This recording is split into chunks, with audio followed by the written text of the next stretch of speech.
أعوذ بالله من الشيطان الرجيم. بسم الله الرحمن الرحيم. Assalamu alaikum wa rahmatullahi ta'ala wa barakatuh.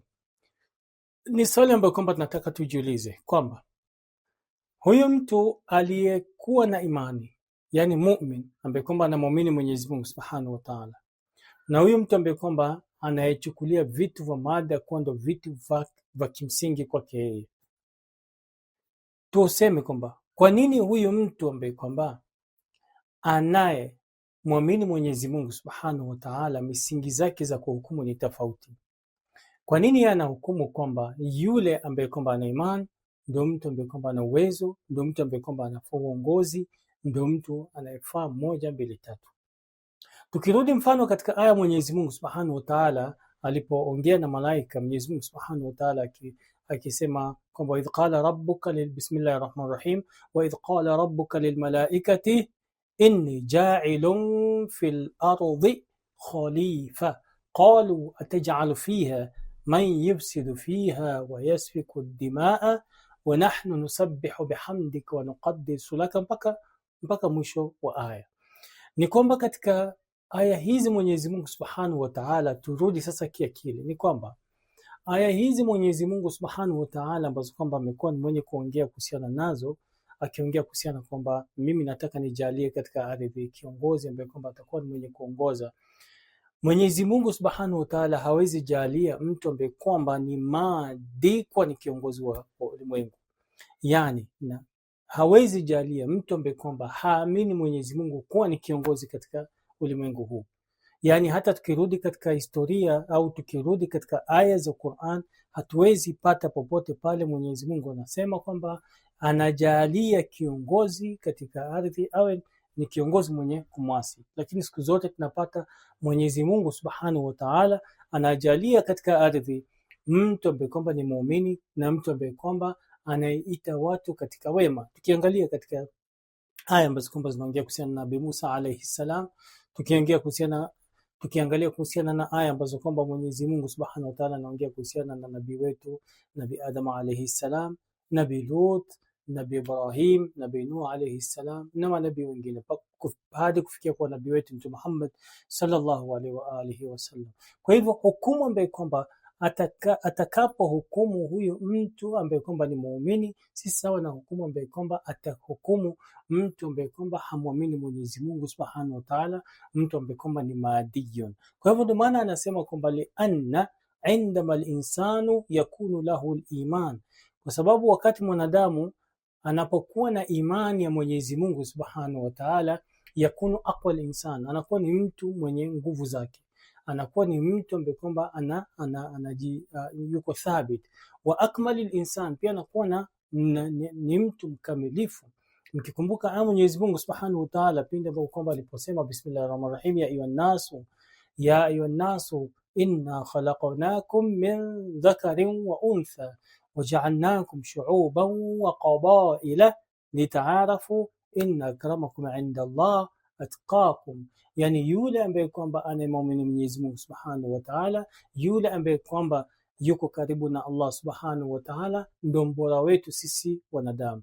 Wa in kana dha'ifan, hata kama atakuwa ni mnyonge kivipi mbele ya macho ya watu, lakini mbele ya Allah Subhanahu wa Ta'ala basi atakuwa ni mtu mwenye uwezo. Kwa hivyo tumefika kwa natija kwamba mwanadamu vile ana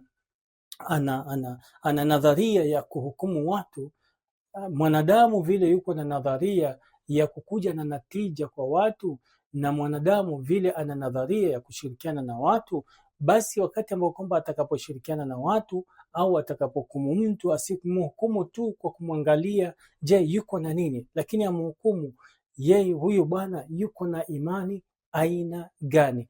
Na ndio maana ukirudi leo katika ulimwengu wetu wa leo, utakapo kuhukumu mtu usimwangalie huyu bwana ana nini, usimwangalie huyu bwana anamiliki nini, mwangalie huyu bwana imani yake ni gani.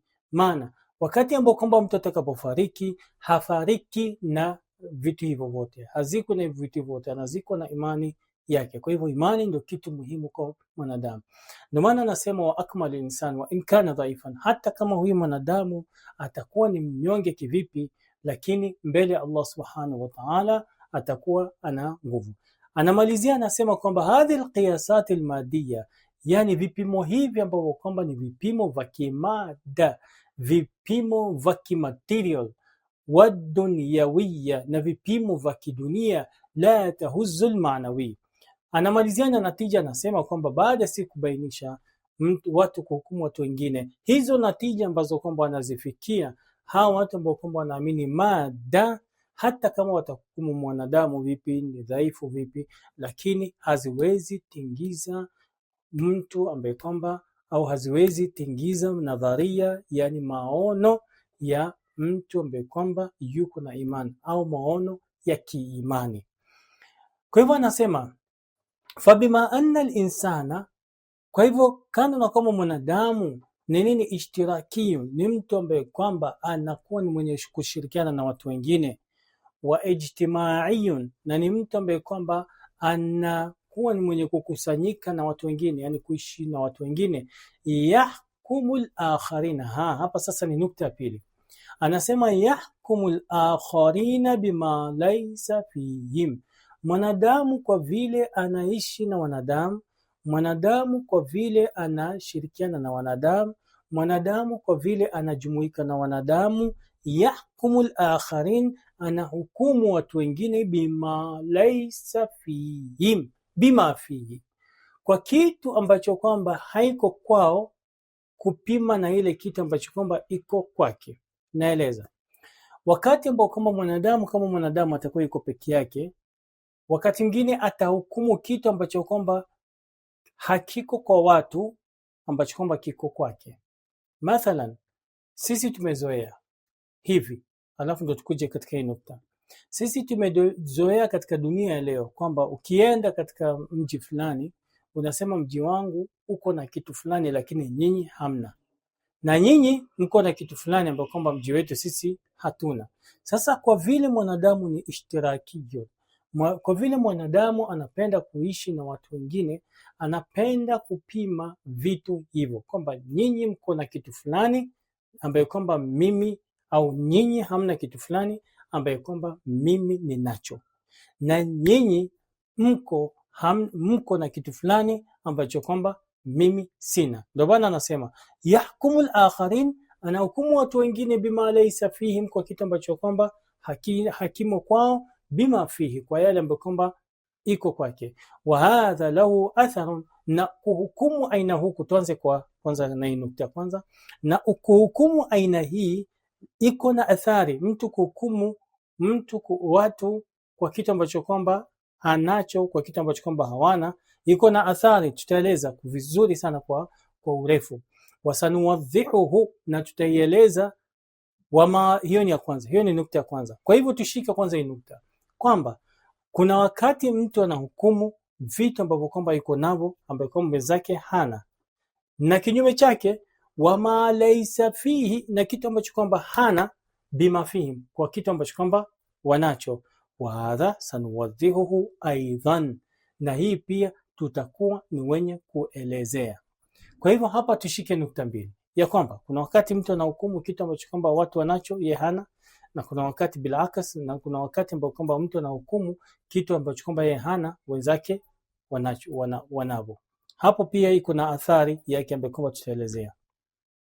Anaendelea anasema, al-insanu indama yaishu fi bi'ati mujtama'ihi, mwanadamu wakati ambao kwamba ataishi katika society yake, au ma yujawidu mujtama'ihi, au kitu ambacho, au mujtama'ahu, kitu ambacho kwamba, au ma yujawidu mujtama'ahu, au atakapoishi katika bi'a, atakapoishi katika society ambayo kwamba iko karibu na mujtama wake, yash'ur, anahisi nini? Wakaannahu kamilun, anakuwa ni mwenye kuhisi ni kama yeye ni mkamilifu sana. Indama, wakati ambao kwamba yuqisu nafsahu, atakuwa ni mwenye kukompea nafsi yake tijah al-akharin, kwa watu wengine. Tunaelezea hiyo, ilikuwa ni ile nukta ya kwanza, msisahau kwamba ile nukta ya kwamba mtu atakapoishi katika jamii atakuwa ni mwenye kupima nafsi yake, kitu ambacho kwamba yuko nacho, na watu na kwenda kwa watu ambao kwamba hawana kitu hicho, na bila akas, yani watu wanayo na yeye hana. Sasa hii ni ya kwanza, ile ambayo kwamba mimi niko nayo na hawa watu hawana. Ndio anaendelea anasema, wakaannahu, na ni kama mwanadamu atakapoishi katika jamii, indama yaqisu nafsa, wakati ambao kwamba atakuwa ni mwenye kupima nafsi yake, tijala akharin, kwa watu wengine, khususan khasa fima idha kana man huwa dunahu fima dhakarna, khusus khasa ikiwa yule ambaye kwamba anayekompea kwake hana kitu ambacho kwamba tulitaja mwanzoni, yani hana manasib, hana cheo, hana mali, wala hana vitu vingine. Kwa hivyo ikiwa mwanadamu atakuwa ni mwenye kupima kwamba hule bwana yeye hana na mimi ninacho, hapo sasa ndo ataanza kuona kwamba mimi nina uwezo, mimi nina nguvu, mimi ninaweza kufanya nukta 1, 2, 3 kuelekea kwake na kuelekea kwao, yani kuelekea kwa ile jamii. Kwa hivyo atakapogundua kwamba jamii mimi inaweza niabudu, jamii mimi inaweza nirudia, jamii mimi inaweza ni hesabu kwamba mimi ni mtu fulani, bila mimi wao hawako, hapo sasa ndo mtu anaanza kukata na kuchukua mikakati insha Allah taala. Tumuombe Mwenyezi Mungu Subhanahu wa Ta'ala atujalie min alladhina yastami'una alqawla fayattabi'una ahsana. Wassalamu alaykum wa rahmatullahi ta'ala wa barakatuh.